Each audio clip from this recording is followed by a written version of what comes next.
My channel meaning I'm permanently here coming and dropping this hot fire. Yesterday was July 27th.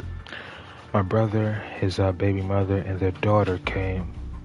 I guess they'll be fiancés pretty soon. I know they're younger than me, so I can't necessarily assume they do what my parents' generation didn't really do it. Grandparents kind of fell off with that, but somewhere down the line there was people wanting to get married before kids. But I don't hate them for it. But they have stayed together and they found their ways back to each other. My bad, that's my dog in the background trying to get comfortable on a plastic bag with some clothes in it. It's other place for her to sit, but she want to sit there, so I'll let her ride. But they came, brought their wonderful daughter, my baby girl, my niece. I call her Zaza. Her name is Azalea. Beautiful young lady. I've convinced them to start a relationship channel. Like I be seeing a lot of other people getting their hooks into YouTube, and I think they are a good example of a couple that could thrive on YouTube. A lot of relatable stuff they go through, and they're first-time parents. I know a lot of older people with their kids probably grown or a lot older. Their kids are them. They wouldn't mind putting in their 2 cents to help out, to make sure they don't fall short, because it's a big community of parents. No matter how you had it, no matter how you had your kids, there's a lot of people who want to help you. Make sure you know what you're doing, because eventually we're going to have to deal with your kids. But I'm here for my brother and them. So, I'm going to help them start that channel. But they came to see me yesterday. So, I had to show love to them. Give them ideas and stuff to think about. So, I think they'll take heed, not to everything, because they're their own people, but I wouldn't lead them astray, so we're going to see how that goes. But for now, I'm here, striving to make myself better. I'm about to start coding and stuff like that. Just going to start it. I'm not going to think about it, just going to start it. I started a couple years ago. Most likely I'm going to have to pay for it or whatever, but I want to do it from home. I want to learn computer coding, software engineering. I want to teach myself. I just got to make the time, so I'm going to be doing a multitude of things. And I tried to play this last night after they left, but I was like 22 minutes. I got to watch that video because I fell asleep midway through it after he got out of jail and he was waiting for his homie, and I dozed off real quick and I woke up and they was at the cemetery and he seen his OG and he was ignoring him. I think come to find out he took over the Omi Alliance. So yeah, let's just get in it and see how I did, alright?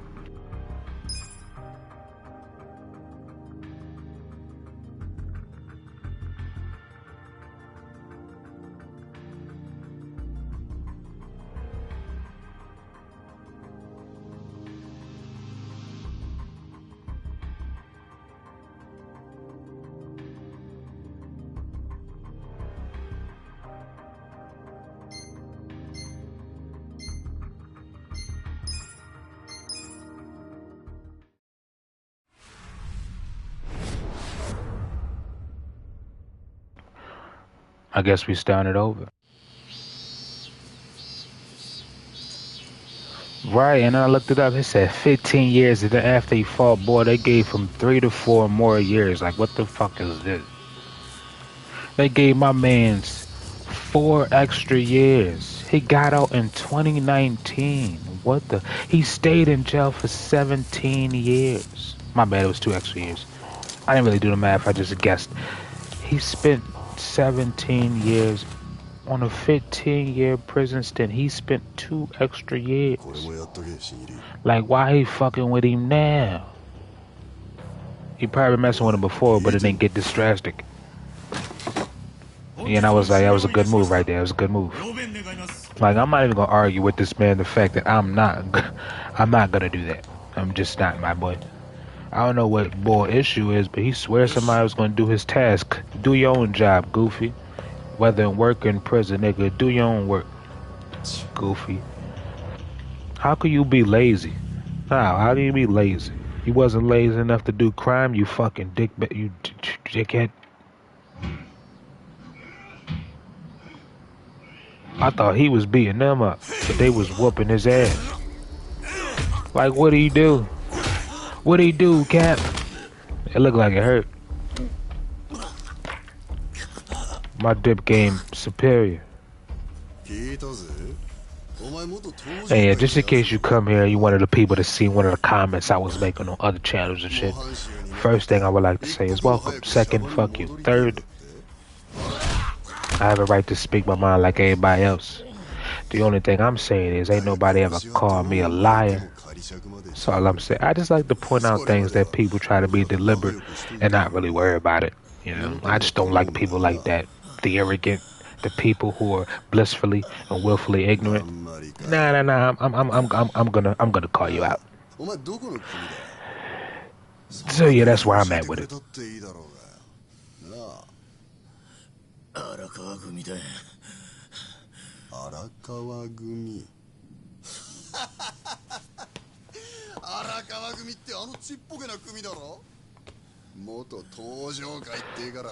How is he supposed to know his clan was discontinued from the Toja? All because his boss left to be the Omi Alliance patriarch. What type of goofy nonsense is that?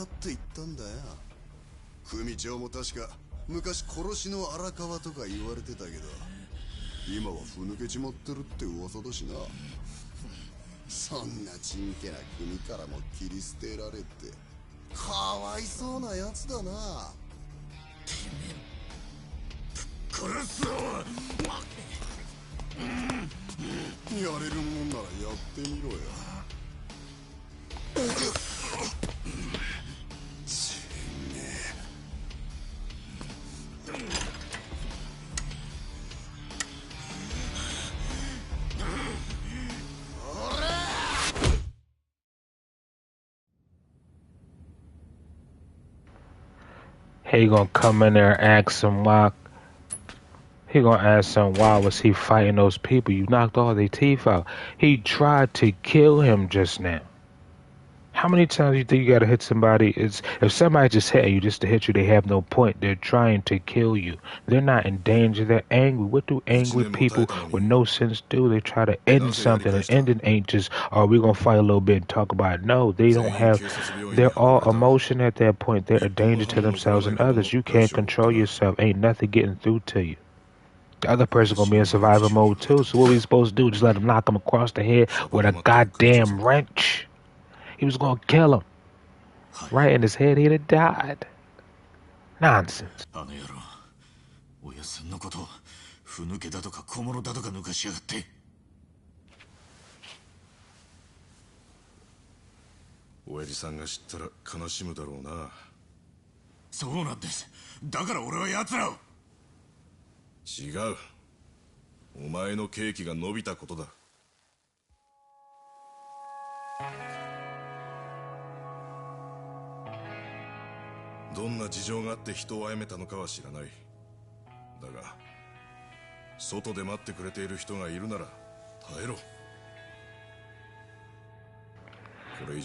Yeah, I'd have been like Chalkboy who always kicking me in the stomach since you was a child. Cause I'm like, what would possess Arakawa, his goddamn the treasurer boy, to goddamn, like, why the hell would this man shoot somebody? They was outside by themselves. Y'all was fighting. He obviously can fight. Why would he shoot the man? Shoot and kill him. But he's a hothead, so I'm like, obviously he killed him just because. But you let that man run though, you wanted him to take the plate. That means he's still out there killing people. But you gonna convince him not to kill somebody again? He gonna do it again. They gonna realize it wasn't him. Arakawa. I'm like, why would you let the boy shoot him? Did you chastise him or what? Like, he out here killing people, putting y'all in danger and shit. I told myself I'd wait until you got out, but I couldn't help but, what? If they hadn't extended your sentence, we'd be throwing you a party right about now. He lost faith. It's heartbreaking that I can't do that yet, considering how lonely the days are without you. OG Drawler. I gotta be strong in here, OG, relax. Even now, sometimes I hear your laugh and turn, but You're never actually there. Only a parent knows how truly empty a house can feel. I know that. It's cold as shit in there. Without that child, a parent is nothing.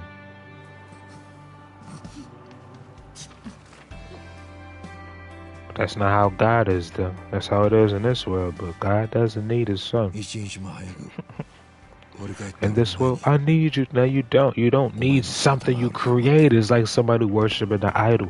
You don't need your children. Your children will always need you. I don't care how old you are. That's what I'm saying. You don't understand. Ain't no duality about that. It's no reflection of it. It's the same thing. You should never depend on your children. It's stupid. That's fruitless. Why? What the fuck don't you have to where you need your children more than they need you? It's idiotic. You don't need to have kids to understand that. If you're a teacher, that's what a parent is, essentially a teacher, a coach, somebody that gives them a direction, a path. Why the fuck would you take from them? Stupid. It's common sense.18年も無所入ってると世間知らずになるのは当たり前だが、一度も面会に来ねえ親を未だに待ち続けてるとはたまげた精神力だな。春日一番。誰だてめえ。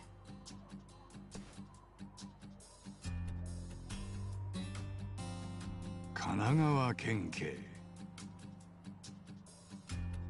でか。昔はな。今はしがない免許センターの職員だ。もう定年も間近の。なんで免許センターのおっさんがここに。執行した免許早速取り直せってか。最近はそんな面倒まで見てくれんのか。そうじゃない。俺はお前に用があってきた。なんせ20世紀最後の晩に銃で人ぶっ殺した凶悪犯様だからな。わざわざ有給まで取ってきたんだ。へえ。でも俺がまたすぐ何かやらかすって思ってんだらお門違いだぜ。出所した人間はみんなそう言うぜ。特に出所した瞬間はな。分かった顔して喋るんじゃねえ。あんた俺の何を知ってるってんだ。カムロ町生まれのカムロ町育ち、町の有名ソープ桃源郷で産み捨てられ、以来店長の春日二郎に引き取られ、店で働くソープ嬢たちに育てられた。その後テンプレ通りに不登校、食い逃げ、万引き、喧嘩を繰り返し、見事16歳でヤクザに就職。東上会系荒川組構成員として大した活躍もないまま、8年後同じ東上会系組織の幹部を射殺。Damn, bro, my bad. Goodness. That on paper, that sounds crazy. But that's what happened, though. The nuances don't really matter when you kind of put everything down like that. Everything else kind of doesn't matter. It's kind of like you kind of wear a dirt bag consistently. やけくそに詳しいじゃねえか。最近じゃ免許センターでそんなことまでわかんのか。じっくり手間暇かけて調べただけだ。はいはい。あんたが誰で何が目的かなんてどうでもいい。さっさと消えてくれ。俺は今すぐ行きたいところがあるんでな。荒川組への挨拶回りか。うるせえよ。俺はあんたには用はねえんだ。ほっといてくれ。でも俺はお前に用があるんだ。とはいえ行きたいとこがあるんなら止めやしない。お前はもう自由の身だ。ただし俺も一緒についてくれ。はあ？意味がわかんねえ。勝手にしろよ。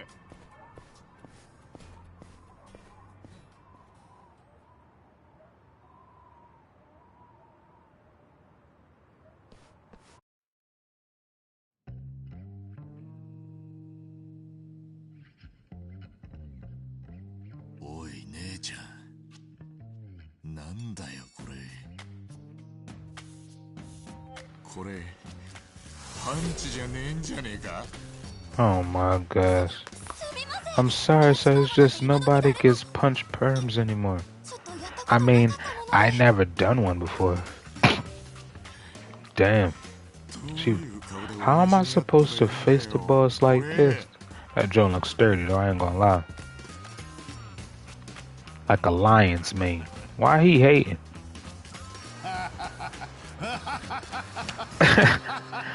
No, you dragging it a little too. He OD over there. Like, okay, you don't have to laugh like that.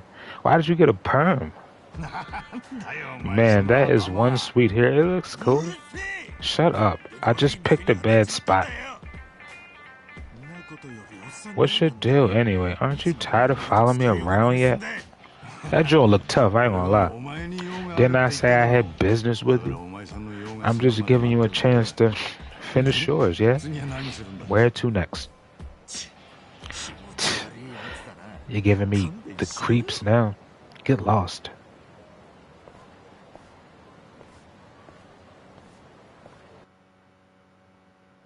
Now you're getting the creeps? Okay.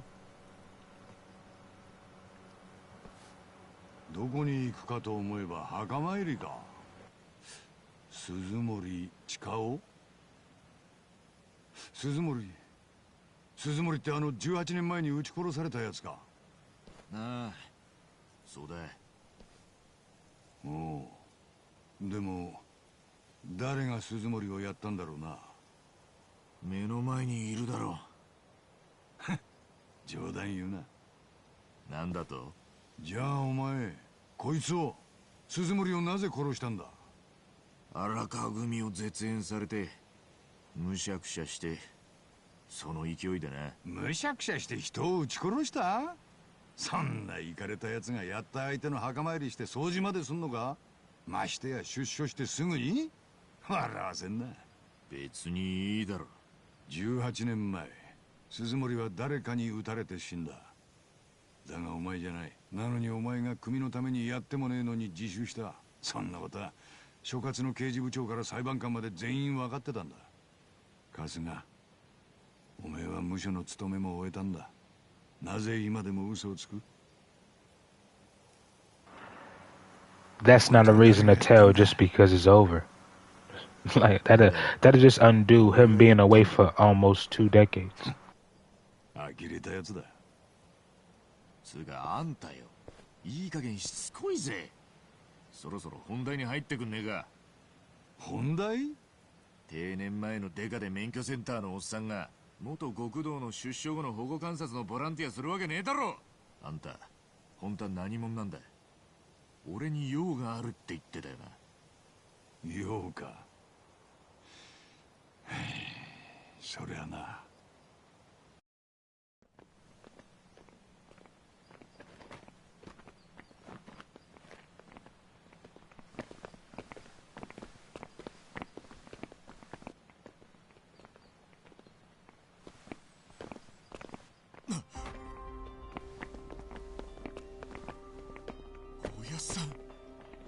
荒川。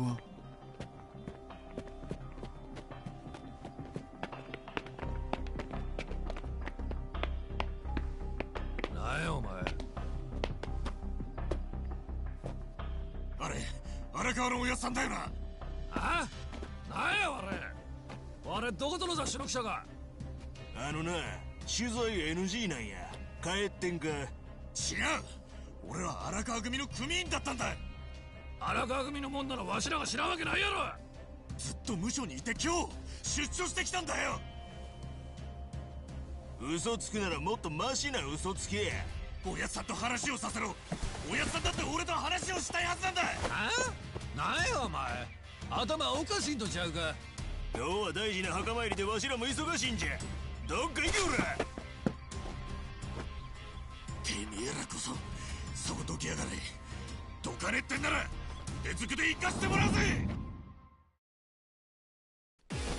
死に急ぎだや。手加減しねえぜ。Yeah, then I woke up and then I was standing there and they was getting ready to assault me, but I didn't do anything.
こないなことしてただで済むとまだやんのか。よせ春日。分かった、すまん。そうなんだ、こいつちょっと頭がおかしいんだ。何勝手なこと言ってんだ。こいつにはよく言っとく。悪かった、すぐに帰る。行ってくれ。く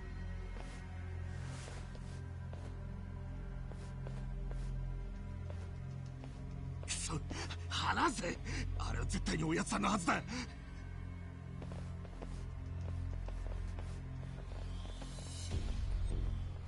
おやつさん、荒川のおやつさん、一番です。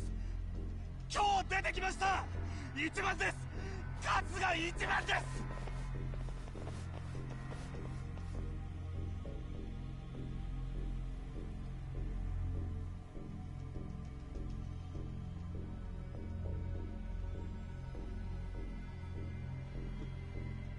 どうして18年も留守にしてたんだ。お前のことを忘れちまっても無理はねえだろ。 No, he wouldn't. 忘れてるわけねえだろ。 In this instance, it's impossible. 手紙もくれたんだ。さっきは多分気づかなかっただけだ。おやさんもちょっと年取って耳も遠くなって目も悪くなっちまって。しっかり声も届いてたし目も合ってた気がするけどな。違う。認めたくない気持ちもわかる。でも荒川の態度で察しろ。少なくともお前のことは忘れちまったか、覚えていたとしても話を聞く気もないってことだ。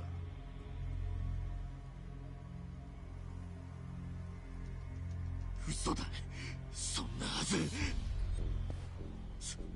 そうだ。どうした。おやさんは何しにここに。墓参りだろうな。そうさ、鈴森の墓参りに来たんだ。墓の前に立ちゃ俺のことだって嫌でも思い出すはずだ。よ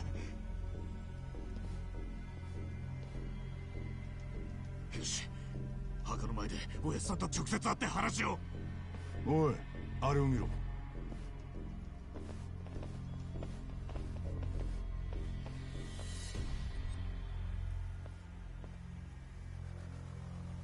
見たか。奴は鈴森の墓参りに来たんじゃない。あの墓はありゃ近江連合先代の墓だ。近江連合ってあの関西の。なんで親さんがそいつの墓参りを、しかもあんなにたくさんの兵隊を連れて。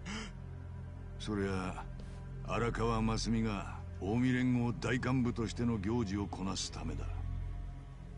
はああのな、おっさん、さっき揉めた連中も荒川組って言ってたろ。荒川組は天下の登場会。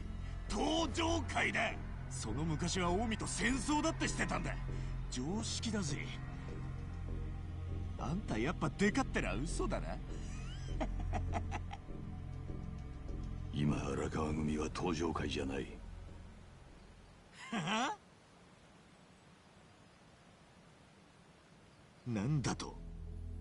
荒川真澄は奴は今8代目近江連合の実質的なナンバー Oh, the captain, excuse me. Second in command of the Omi Alliance. The boss is an Omi Alliance captain? What are you even... Yeah, right. I understand your skepticism. He was a Tojo clan patriarch for decades, even if it was just a third-string family.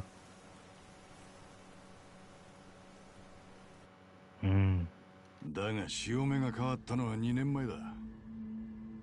新しく就任した東京都知事が町の浄化運動を始めて、次々に登場会の資金源をピンポイントで潰して回った。名付けてカムロ町 3K 作戦。 3K 作戦？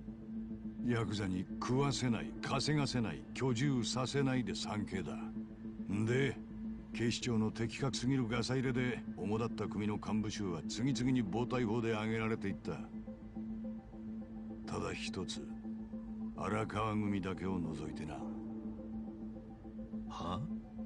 何のことはねえ。警視庁が効果的に登場会を叩くことができたのは荒川組から提供された内部情報のおかげだったんだよ。つまり荒川真澄は登場会って組織そのものを殺に撃った。なバカな。まだ話は終わってねえぞ。その後登場会がほとんど壊滅って時に、これ幸いと関西から近江連合の極道たちが次々とカムロ町に入り込んできた。しかし警視庁はそれを見て見ぬふりをする。なぜか。理由は荒川からの袖の下があったからだったと考えられる。袖の下？賄賂だよ。荒川は警視庁の幹部らに裏金を渡して近江の東京進出を目こぼしさせたんだ。近江の連中は一滴の血も流さずにカムロ町を牛耳ることができた。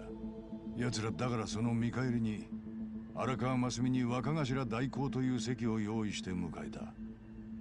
要するに荒川は登場会から見りゃ紛れもねえ裏切り者よ。今も恨みを買って登場会の残党に狙われてる。お前には酷な話だろうが、いずれ知ることだ。気を落とすな。大丈夫か？具合でも。やっぱおかしい。Because that means he did all that for nothing. 登場会が壊滅？少ならもっとマシな嘘を考えろよ。まだ俺の話を信じないってのか？あんたの話はどう考えたっておかしいんだよ。あの人は義理人情が服着て歩いてるような人なんだ。落ち着け。さっきの荒川を見たろ。近江の墓参りをしてたんだぞ。あれはおやっさんじゃねえ。俺も18年ぶりだったから見間違えたんだ。よくよく考えりゃさっきのやつはおやっさんよりセンスが悪い。お前が揉めた連中も荒川組と名乗ってたろうが。それもきっと聞き間違いだ。っていうかこの車どこ向かってんだ。カムロちゃんこっちじゃねえだろ。You're gonna get yourself killed. 横浜だよ。はあ？俺はカムロ町に帰るんだよ。最初に言ったろ。お前に帰る場所はねえんだよ。今俺と横浜に一緒に来い。俺はお前に用があると言ったろ。なんだよ用って。捜査だ。この先は俺の捜査に協力してもらう。ざけんじゃねえ。なんで俺があんたの捜査に付き合わなきゃなんねえんだ。嫌と言ってもお前は俺に従うしかないんだよ。あと少し行きゃ神奈川県、つまり俺の管轄だ。いいからおとなしくついてこい。うるせえ。今すぐ車止めやがれ。さもねえと。おい春日、おめえが協力しないってんならいくらでも理由つけてしょっぴくことだってできるんだぜ。はあ脅しってか。てめえやっと正体を現しやがったな。正体？そうよ。手の込んだ絵描いて俺を騙して横浜に引っ張り込んで、横浜の輩と手組ませて一仕事させよって魂胆だろ。家見えなんだ。てめえ横 He got you there. たくつける薬がねえな。さっき手帳も見せたろ。 He's obviously just a cop, but still. バカ、何すんだ。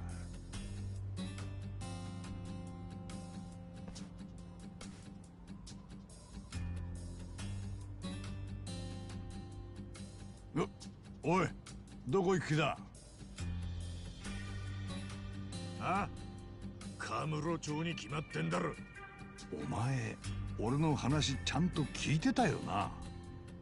もういいって。分かった分かった。芝居はそこまでにしてくれ。しかし出所早々横浜の筋門に拉致られそうになったなんてよ、傑作な話だぜ。は、お前な。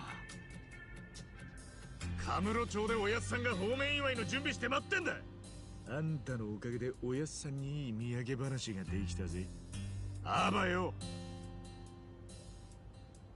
カムロ町にお前の居場所なんてねえんだぞ。やれやれ、やっぱりこういう展開になっちまったか。まあいい。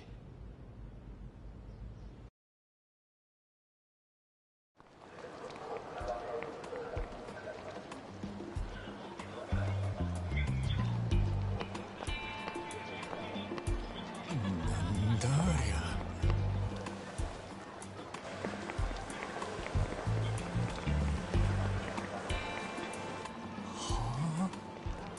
あれ、タバコなのか。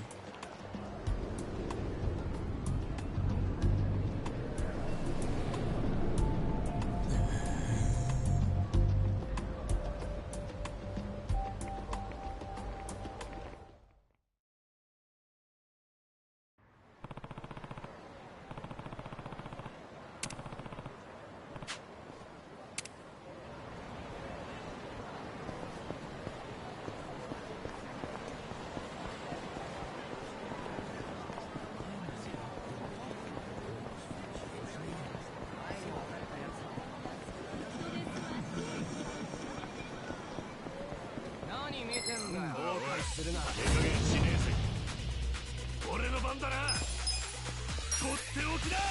見せてやるよ。なんだよ。こっちだ、頼む。よし、行くぞ。とっておきだ。見せてやるよ。俺の番だな。とっておきだ。見せてやるよ。よっしゃ、勝ちだ。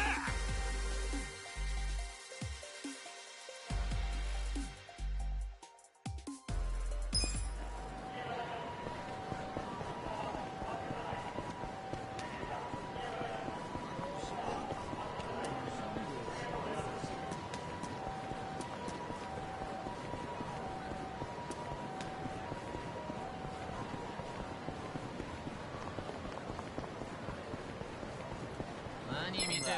出してんじゃねえよし、行くぞ。とっておきだ。見せてやるよ。おい、とにかくすぐ来てくれ。頼む。おい、とにかくすぐ来てくれ。頼む。 The hell? 俺の番だな。分かってこいやがれ。やるか。くら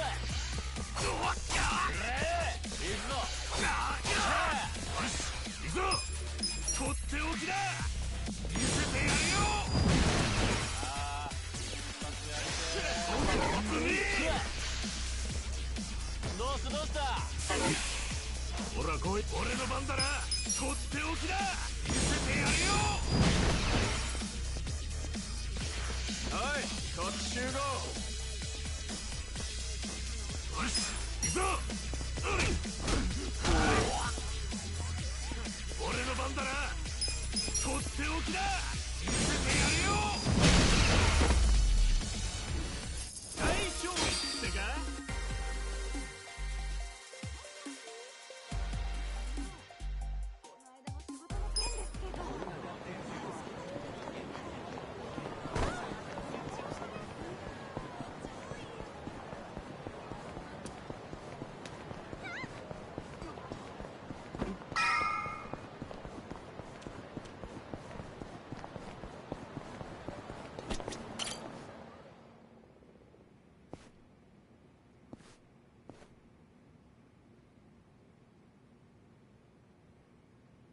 ここだよな。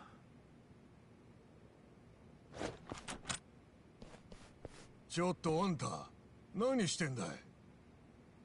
おっちゃん、ここに入ってた事務所はどうした？事務所？ここ前はガールズバーだったよ。じゃあその前だよ。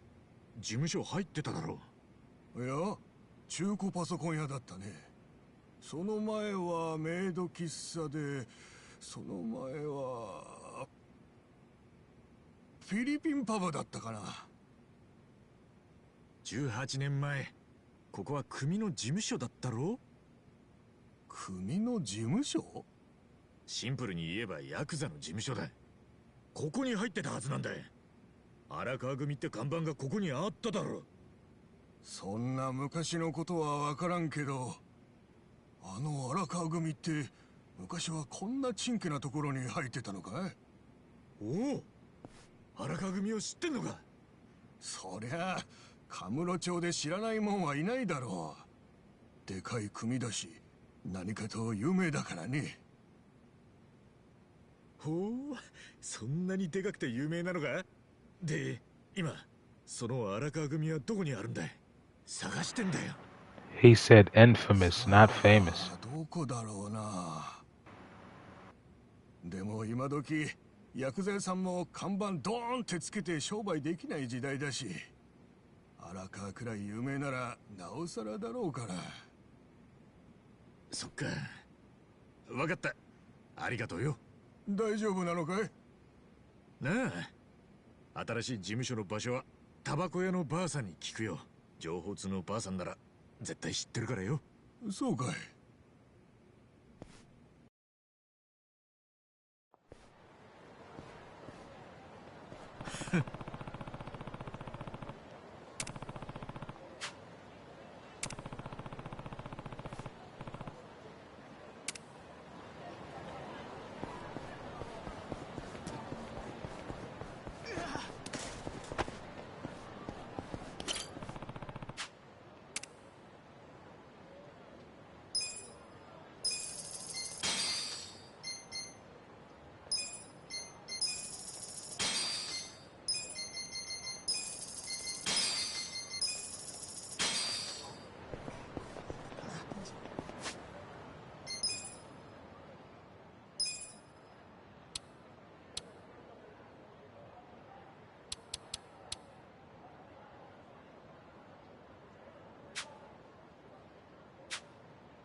何見てんだよ。よし、行くぞ。かかってこいよ。とっておきだ。見せてやるよ。おい、とにかくすぐ来てくれ。頼む。ダメ、俺の番だな。はっ、やがれ。これで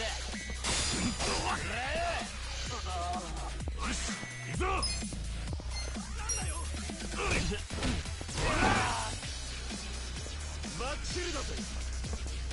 はい、こっち集合。俺の番だな。やろうぜ。やるだ。よし、行くぞ。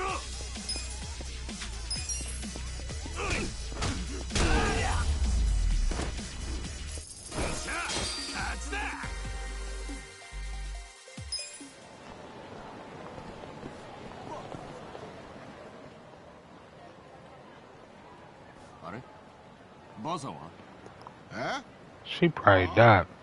She went back home to the country ages ago. Probably living it up in an old folks home by now, yeah. She was smoking them squares religiously. 悪いね、お客さんだ。荒川組の場所だけ。ああ、おっちゃん、いつものくれや。はいよ。じゃあ500円。つけとけや。しばらく見ねえうちに行儀の悪い連中が増えたもんだ。まったく情けねえ。なんやと。誰からそんな教育受けたんだ。あ、いいか。組員が登場会のバッジつけて街歩くときゃ近江連合。なんやこれ。我どこのもんや。俺は荒川組のもんだ。なんや、新入りかいな。わしも荒川組や。ざけんな。荒川組が近江。荒川組はな、あんたも今日先代の墓参りしてたのか。あ、おう、そういや今日は行事の日やな。でも大事な行事に行くんは大概組長と幹部、あとは専属のお付きの連中だけなんや。よう覚えとけし。その組長って誰だ。はあ、何言うとんねん。誰なんだ。近江連合若頭代行荒川真澄に決まっとるやろが。はっ、組長の名前ど忘れかいな。しっかり精神入れ。その新入りってのはやめてもらいてえな。俺は近江の世話になった覚えはねえ。何？己さっき荒川組言うだろうが。ああ、言ったぞ。でも俺はな、登場会の荒川組員だ。登場会？何寝言言うてんねん。寝言に聞こえるか。聞こえんな。まだ害虫が残っとったんだ。本部から害虫は見つけ次第殺しても構わへんと言われとってな。ここは俺の故郷だ。害虫はてめえの方だろうが。さっさと駆除したろ。登場会の虫けらが。調子乗っとんちゃうがやってやるぜ。俺の番だな。やってみんかい。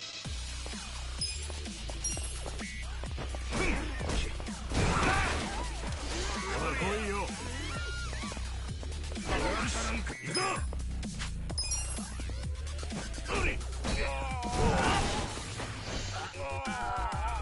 俺の番だな。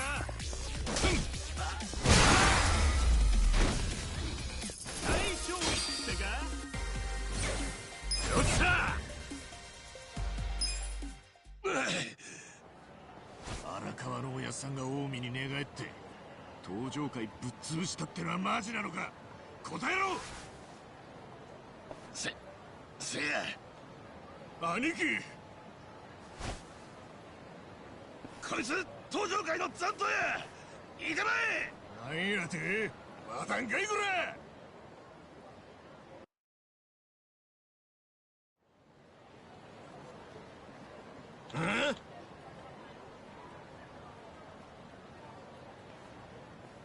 ああ。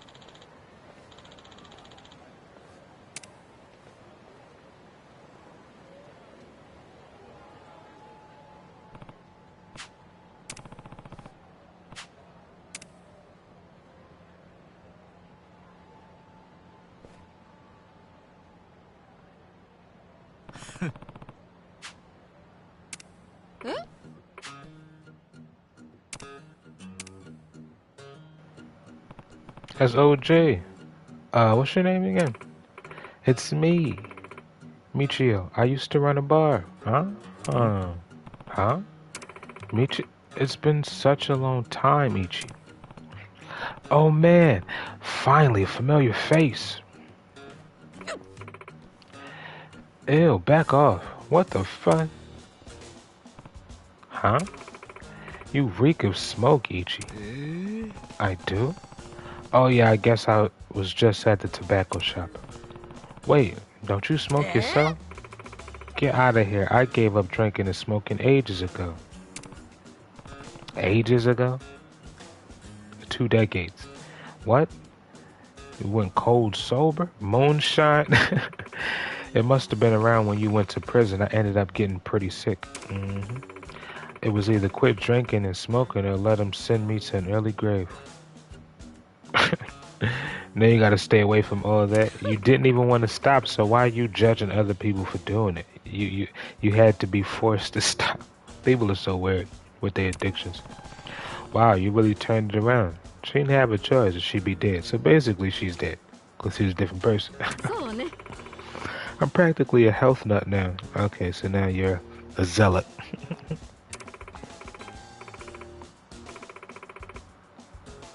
No alcohol, tobacco, or additives. And I'm eating better too.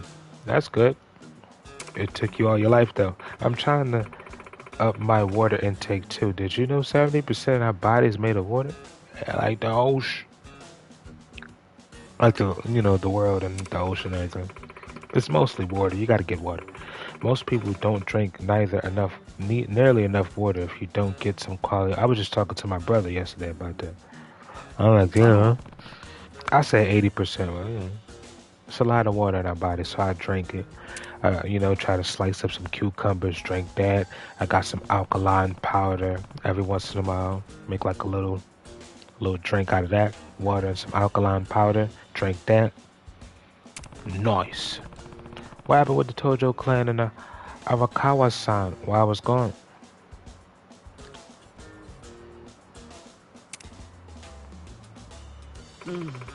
I don't know the first thing about it. Darn. But your bar was pretty popular with the Tojo clan guys, wasn't it? Yeah. My bar is a health food cafe now.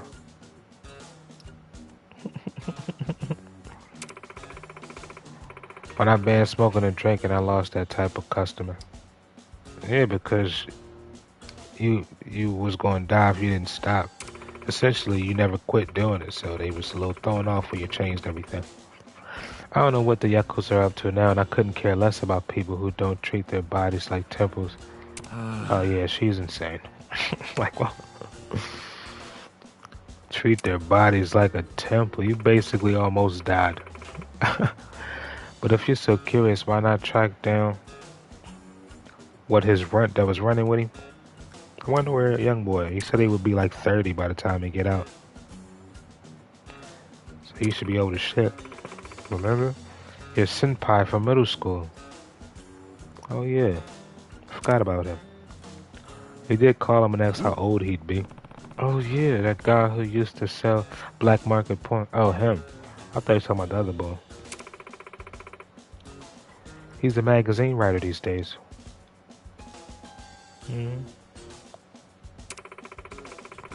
And he fancies himself the go-to guy for coverage on the Yakuza. Alright. Really? Then that's perfect. Is it? Well, I have my doubts that he's all that great a journalist. He'll say he's out researching the story, and then I see him slacking off by Children's Park.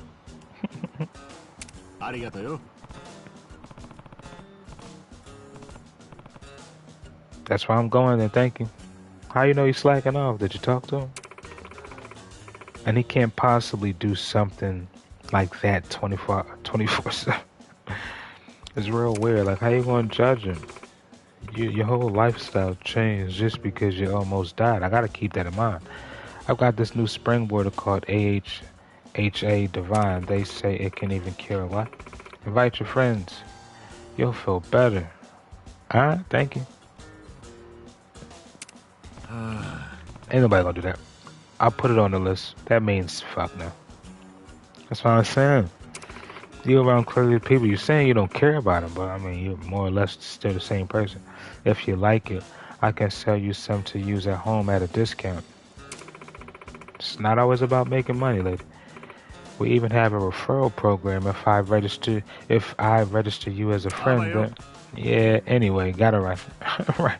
Glad you're staying fit. See you around. You're not gonna say, hey, wait. Nah. Yeah. You was probably the least health conscious. You got to spend all the remaining parts of your life trying to change that. Mm-hmm.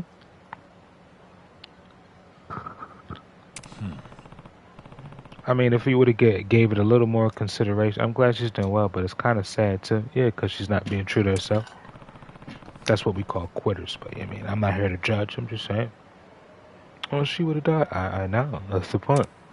She still isn't taking it serious now because she kicked out a major customer base she had just because she's trying to be more healthy. I just don't think it's genuine.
Yeah, I would never be able to fully invest or understand what's going on. It's like Pokemon or something. I just, nah. You know, it's like a board game, card game. Each person takes a turn. I don't want to play that Uno type. Come on. It takes me out of the game. It really does.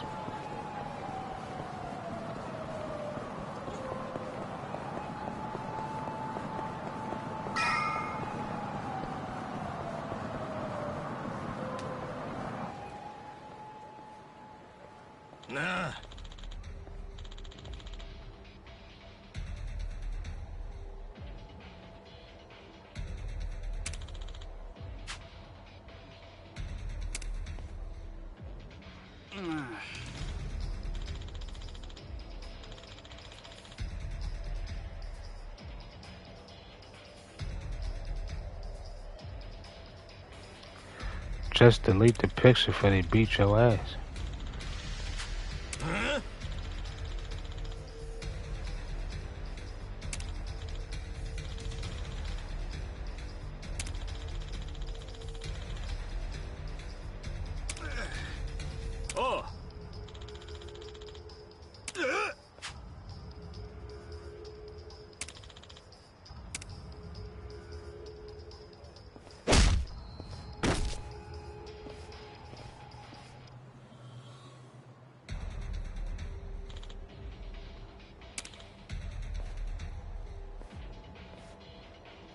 Oh.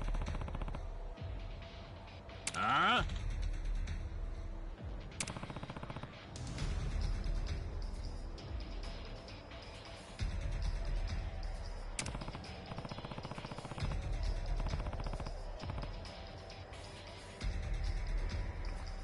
That's a good compromise.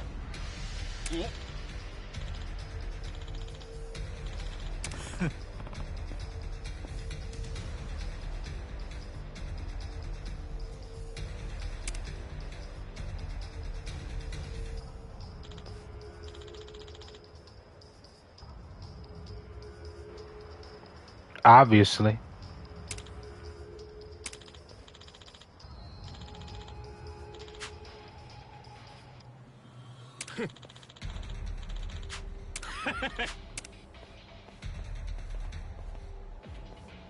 Nah.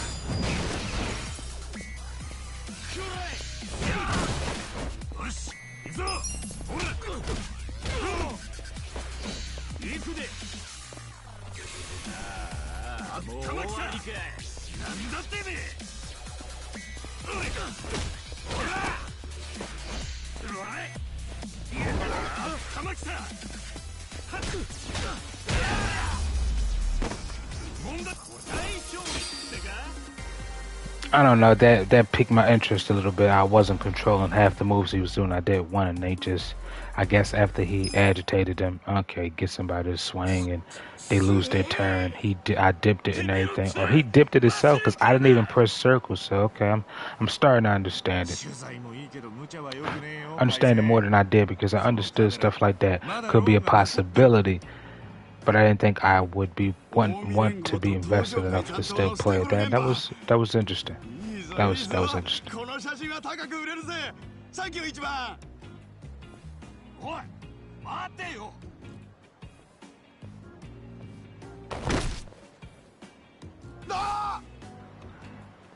Dumbass still broke his camera. Re.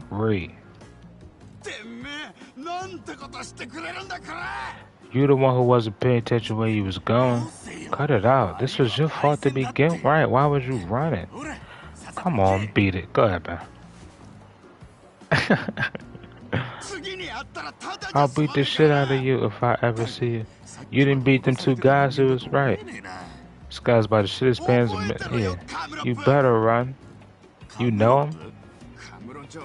It's a local mascot they invited to try to rehab Big K's image. Local mascot? What the fuck?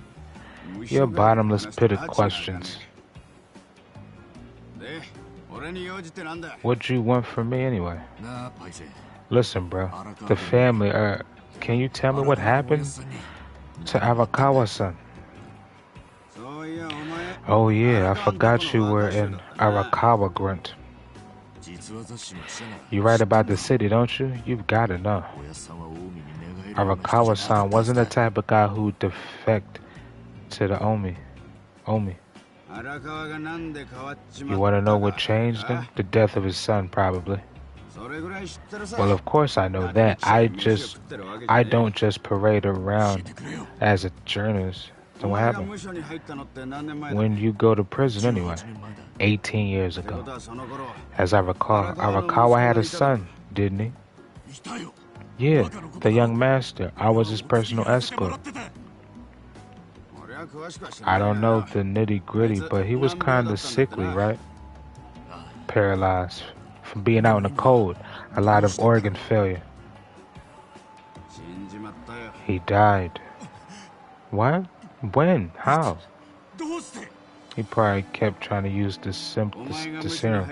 Must have been about 3 years after you got locked up. He got worse, and the docs couldn't save him.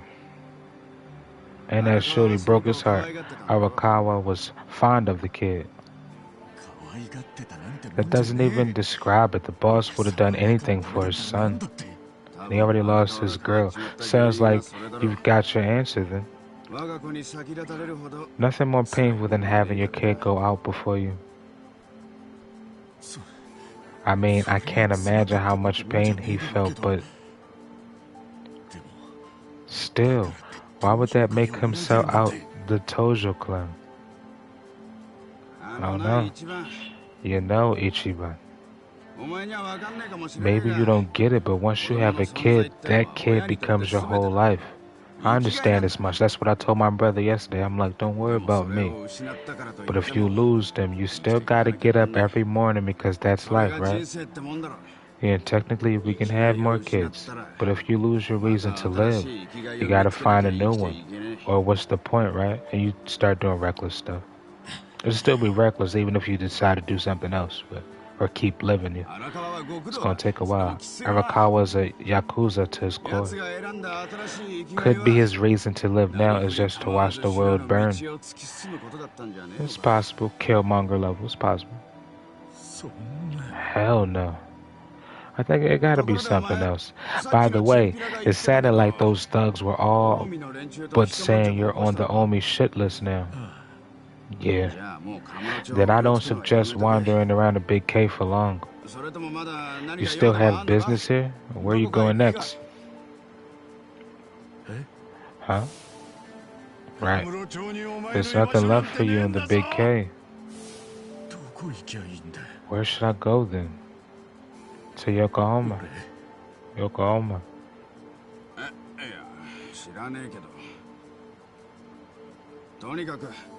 I'm just saying the Omi will be looking for you.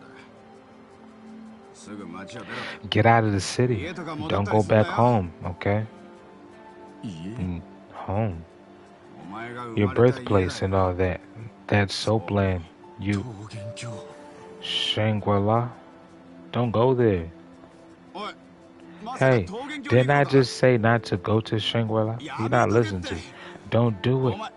I mean, they'll kill you, man. Kill me? Ha, let them try.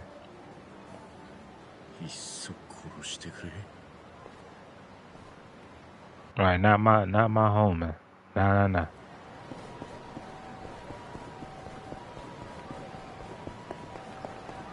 Just like a child, your purpose, your birthplace, those things mean the same thing.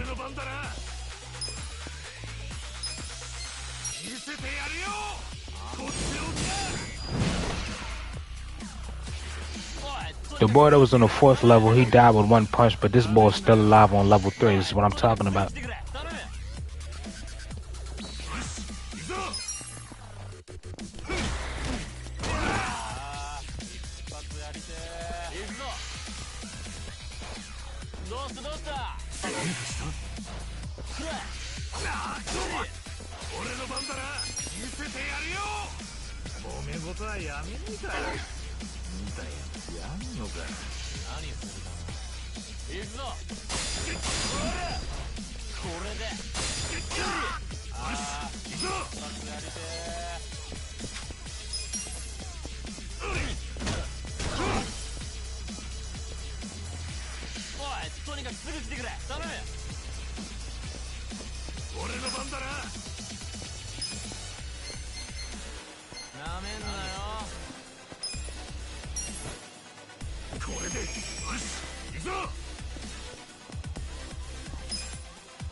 ボロボロか。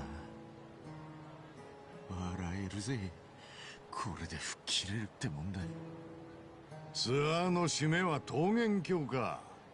いいコースだな。お前さんは必ずここに来ると思ってたよ。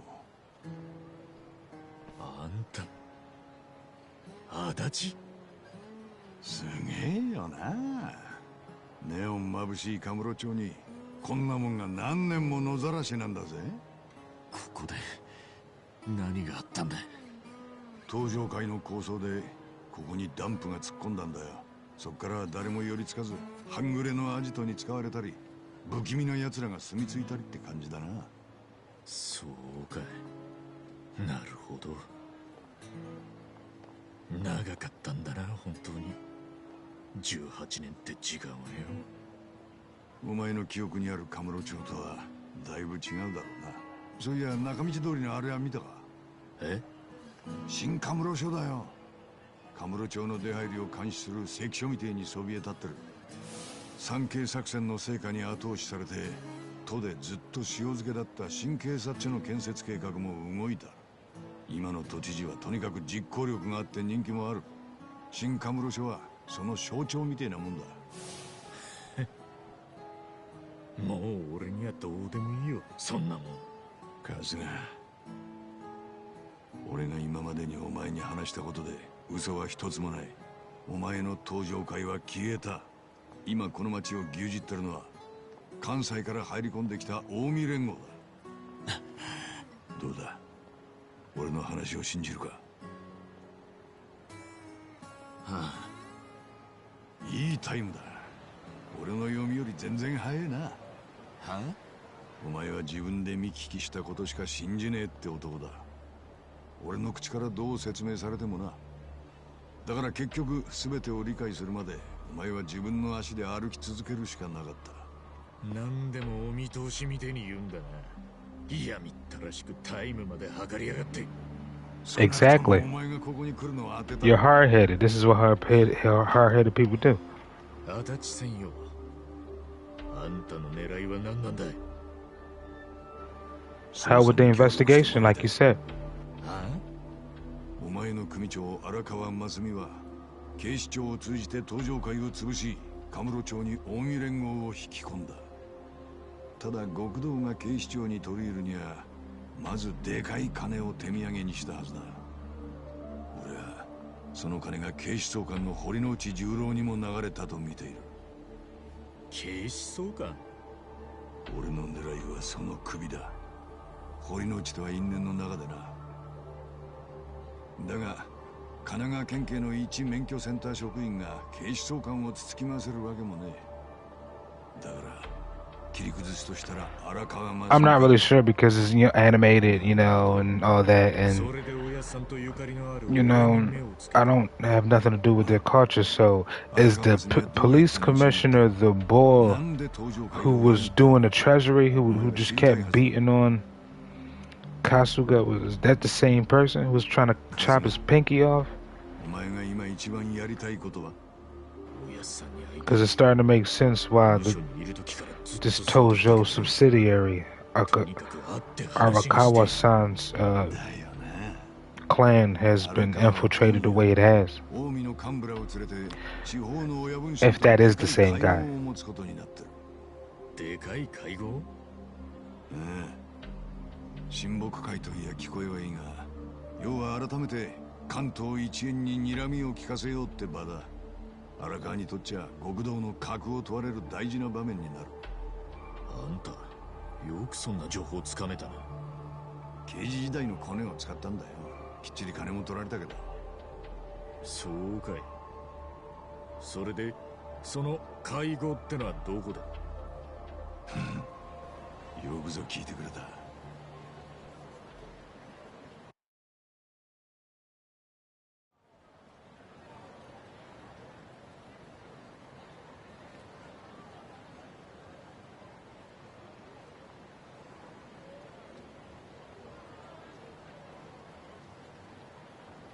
見てみろ、あの店。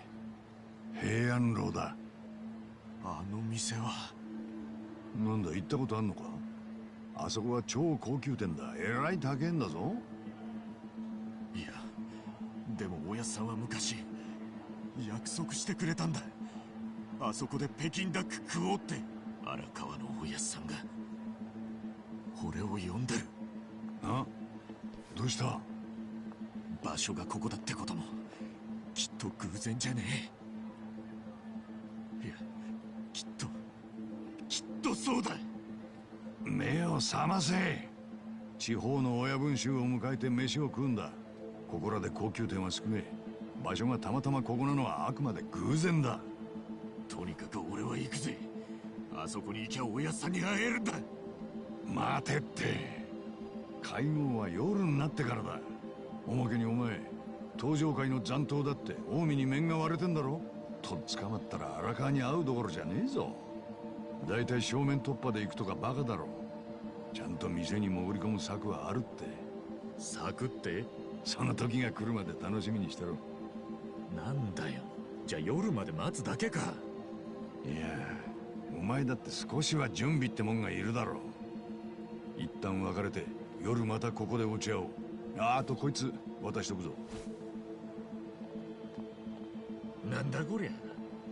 スマホだよ。見たことくらいあんだろ。どうやって使うんだよこれ。普通の携帯より難しいんじゃねえのか？習うより慣れろだ。とりあえず俺からの電話に出られりゃそれでいい。分かった。